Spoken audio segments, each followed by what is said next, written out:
exciting as ever. We're stood in one of the boxes, and of course on Saturday you had the first game where there was a phased opening. How did it go, and how pleased were you to see it open? I thought it went really well. I think overall the feedback was excellent. I said the reason to have a phase opening like that is as a test event and just to get through the kinks and see what works, what doesn't work, and what needs to be improved. But I think overall, I think people walked away really happy. In terms of it actually being open, it's been a long old process for you, through loads of different challenges. What did it feel like to have it open from your perspective? It was almost surreal in a way, because we've had it really close to being open for a long while. We've walked around and we've felt it's ready to go for a few months, and but to actually have people in there, I think that was the key, to have living, breathing, have fans in there enjoying the game, and what a great game to enjoy as well, and a great performance. It was very exciting and proud. It was a proud moment for us as a club. What was it like being on this side? I'm watching a game from this side. That's another thing, I suppose. You've spent years watching from the West Stand. It was a bit different. It was definitely different. I actually enjoyed it probably a bit more than I thought I was going. I've always said I'm not overly excited about moving across, but in the end, it's a great view. It's great being on the platform there. We're really looking forward to our disabled and wheelchair fans being able to use the platform as well soon, because it is a really good view. So, and it's good to be around sponsors and actually be around fans in that stand as well, in the East stand as well, the LCS stand. So it was different. Take a little bit used to. The sun was can be a challenge. I can see what people say about that. But once you put your team sheet up or your program up, you can see fine. What was the feedback like from the box holders? Very good, especially the box holders. Very, very good. Boxes are a good size, well decorated, well appointed. The service was excellent. Again, there's always a couple of issues, maybe a bit of cold food here and there, but that's stuff that will get taken care of as we go along. And I know the team will be on everything. And probably a bit disappointed at times if they do get any sort of complaint, but that's why we've got a good staff, because they would be disappointed if it didn't go perfectly. And everyone worked tremendously hard. The chefs, it's a lot of new staff as well, and new people, and so from everyone, it was a fantastic effort. In terms of the phased opening, so you had obviously the hospitality open, you had the boxes open, and some other parts of the stand too. What's the plan for this weekend, Blackpool, and over the next couple of weeks? How does that work in an ideal world? I think this weekend's going to be pretty similar. I think it's almost the same, and then I think it will evolve over the next next few games before the end of the season. So hopefully we'll be able to get the concourse open and the accessible platform open as well. So, and then you're pretty much into a full stand open. We've got signed off for these two test events, and then we have to reflect on those, and we have to go back to the safety advisory group, who have been tremendously helpful, to be fair, and the council have been tremendously helpful. And then we'll have to get signed off for the whole thing. So hopefully these events go well. We had people from the council and the SAG here, and fire and police and all kinds of people here, just to make sure the systems were in place and it was safe. And so once we get through these two games, that'll be the next discussion about getting full sign-off. I think it's something we maybe don't think about from the outside as much. Like, we see the progress that you make building the stand, all the effort that goes into it, we see it developing in front of our eyes, and then we're looking at it and we over there go, oh yeah, look, it looks pretty much there, but there's so much many other things to consider. Yeah, in fairness, John at GRS said to me when we first started this process, he said, look, it'll feel like it goes really quickly to begin with. There'll be a lot of progress, but at the end it will slow right down, because you think, oh, it should be open, but there's so much to go through, systems and safety and et cetera, et cetera. There's so much to get signed off, commissioned. Every piece of electrical equipment has to be commissioned, and even things like roller shutters, et cetera, and have to make sure they're part of the fire plan. So the work that Avril and her team have done with James has been incredible in terms of The amount of work that's gone into making sure it is safe and it is a success. And we have to thank GRS.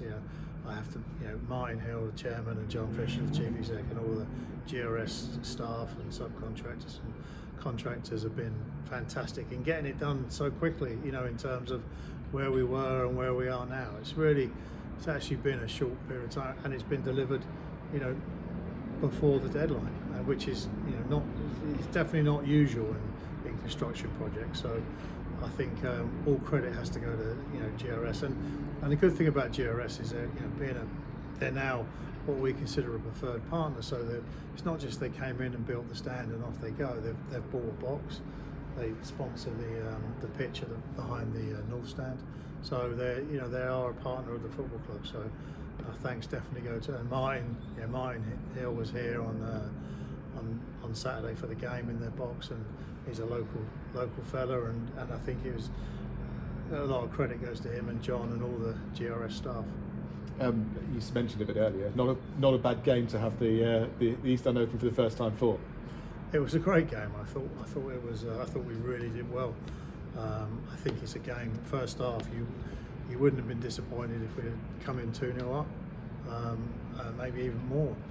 I thought we definitely matched a well-resourced Birmingham side, and I thought we did well. And second half, I thought they came into it a bit more, but even then we had chances. They had chances, and I think the fans went home happy, and we certainly, being able to say that we've taken 2 points off a Birmingham side that will probably get close to 100 points this season is a decent return. How do you assess things at the minute on the pitch? Your position with 9 games to go, 6 points clear the bottom for the performances recently as well. I think our form's good. I think we've got one of the better forms of the group of teams that are down there. It's never done, and we all know that, and we all know, and we all know the next game is the most important one. So we focus strongly on Blackpool and not to worry about too much about the rest of the fixtures. That's our key now. Listen, we all know what the end of the season's like. We've got 9 games to go. We feel like if we can win 2 or 3 of those games, then it will put ourselves in a really good position. But I know Kelvin, I know this group of players, they're looking to do more than that. So, and that's the key. I think if you look at our performances and you look at our results, even the last few games, even these last 3 games, to get 5 points out of those 3 games is very good. And I think I think Kevin's done exceptionally well in galvanising this squad. The other thing that's become apparent, especially in the last kind of 5-6 weeks, is how successful the January recruitment was. Liam Shaw had an instant impact. Obviously, he's out injured at the minute. Fortunately for him, Ben Perry coming in out of nowhere, Terry Taylor as well, mainstay of the team. Those players have really seemed to have lifted the side to a different level. And you ignored Dara as well. And you ignored Dara. So no, I think the recruitment's been good. I think and as owners, we don't like to take too much credit, but I think Nigel and David and myself have stepped up a little bit in January and helped Kelvin and the squad with the players that have come in, and it's made a difference. And I think we have to remember, I'm not one to go on about injuries. It's not a big thing of mine, but John went down injured, for the season. Liam's gone down injured for the season. So there have been some big impacts. But we are starting to see some players come back now, and I joked with Kelvin on Saturday after the game. He's going to have some choices soon. So, but they're good choices, and that's the important thing. We just have to keep. If we can match the performance on Saturday, the next 9 games, I think we'll be fine. You mentioned a couple of the injuries there. It's a question that sprung to me because Kevin Nolan mentioned it in an interview a couple of weeks ago about talking about John Guthrie's knee injury and Liam Shaw's knee injury, and he talks about the pitch playing a potential factor in that because that's what he's experienced that previously in his career. Has he spoken to you about that at all? I think there's been some conversation. I think, but I also think there's been a bit of conversation about overall the injuries. And you could probably look at the pitch a little bit more if every injury had been during a game or a home game. I think there's a wide spread of injuries in terms of training ground, in terms of away games and home games. So I don't think you can always put it down to one thing. I think there's a bit of everything in there. So I think Chris Davis was moaning about the pitch as well. But I think if I had Chris Davis's budget, I think a sticky pitch wouldn't be my biggest concern. But no, I think the pitch is decent. You look at it now; it's in good shape, and injuries do happen, but we have to look at how robust we are from pre-season onwards. In terms of the work we do in pre-season, and I think it's an area that Kevin's certainly looking at. And just going back to the form at the moment, one of the linchpins of that has been young Max Dyche coming and kind of stamping his authority on the team. How pleased have you been to see him given that opportunity and rise to it? He's not actually as young as anymore as he was. It's fantastic. I think Max has done well.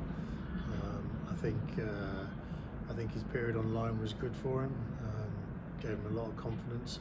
I'll change that. Max has always had a lot of confidence. He's a real solid kid, and I really enjoy Max. And I actually know the Woking chairman. I don't think he was overly excited when we brought him back, because I think he was doing really well for them. But he's come on and done really well, and fair play to him. He's taken his opportunity. He's finally got himself an opportunity, and he's taken it. Just finally for me, looking at the running, you've got 9 games left, starting with Blackpool here. How excited are you for the end of the season? I think we're on a really good run. I think it's a good period. I think we've got some good games. I think we've got some winnable games, but we're not going to get carried away, and we're going to make sure everyone talks about the 50-point mark and etc. That's what you kind of think about at the start of the season. Do I think it's a bit less? Possibly this season, but we're not going to rest on any laurels around that. We're just going to win as many games as we can. That's Kevin's attitude. Kevin always jokes about not talking about relegation. I'm not actually. No, he doesn't really joke about it. He's serious about it. He does. And he's been proved right. It's been proved that we can get results, and hopefully our form is good. And going into 9 games, I think we should have a good, decent finish to the season. Yeah, make sure he doesn't see you in the new seat singing "We Are Staying Up." He did certainly make a point around that. So, but he's been proved right as well. I think Kevin's been a breath of fresh air in the club. I think he's really connected to the fan base.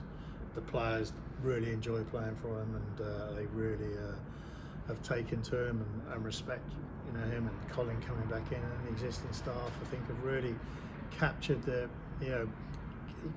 fans, and in terms of there's a connection building, and Kevin was always going to have a level of respect, I think, because of what he's done in his career. But if you've met Kevin, as you have, and fans that have met him, he's got a personality about him, and it's been good to see. Kelvin, we've spoken about this a few times recently, but just a word on the land behind the stands. You said last time you're kind of going towards the warehousing in the preparation for that. Where do you stand at the moment on that, the rest of the land? We're in discussions with the council about what's the best, the route forward. Some planning discussions. We haven't put a planning application in yet, but we are sort of edging towards that direction, probably in the next few months, in terms of what we want to do. We've still got a few things to talk about and confirm, but I think the area lends itself. The local plan says it should be employment warehousing, so it's kind of what the direction of travel is. But it could change. But that's typically what it is. It's something we've said for. You go back to I think 2021, and online there's a map that shows the two sort of distinct areas, and it says for residential warehousing, etc. So it's what we've been saying. And now that we've the key for us was finishing the stand, and that's the important part for the football club, in terms of we always said we'd finish the stand, and we will be developing the site if we decide to develop the site, in the name of the football club. So and the benefit of that will go to the football club. So that's the key really, is next stages, and listen, the reality is that football has become a lot more expensive over the last year. If you look at some of the wages, I think the numbers that we saw was that last year the overall salaries in League One were something like 105 million. This year it's 152 million. So it just goes to show the increase in salaries in this league. So there's we've got to look at you balance. Okay, if we do develop the land out, okay, and basically and that would be a 3 to 5 year project. You then look at you fund the club for that period of time, based on what you think the land could produce, etc. So there's all those sort of conversations, all of that, what's the next stages, etc., etc. So, but we're pretty comfortable with it. The club in a good position, that owns the land, so we don't have to rush to do anything. We don't have to slow anything down. We can make our own decisions on that. So, but we'll, as always, we'll let the fan base know what we're going to do going forward. Just finally, you mentioned it. That was going to be my next question. You said not in any rush. Have you set a timeline for when you kind of want to make a certain decision? This is what we're going to do. Or are you pretty relaxed about it all? We're pretty relaxed. We are close to getting there, I would say. And there's a lot goes into a development of that size. A lot goes into it. There's all kind of studies, ecology studies, and flooding studies, and water, and etc., power, and etc. So there's a lot that goes into it. So we're getting some of those reports back, and we're as a club, we're investing a decent amount of money into the process. And if we do get to a stage where we have had some detailed discussions with the council about what's the best use of the land, and we'll be driven by that. We'll be driven by what is the best use of the land in terms of what the council or the local plan looks for, and in terms of what the area is and what's around it, and also financially what's the best financial return for the football club. So that's the key for us, and we'll make sure that's what we do.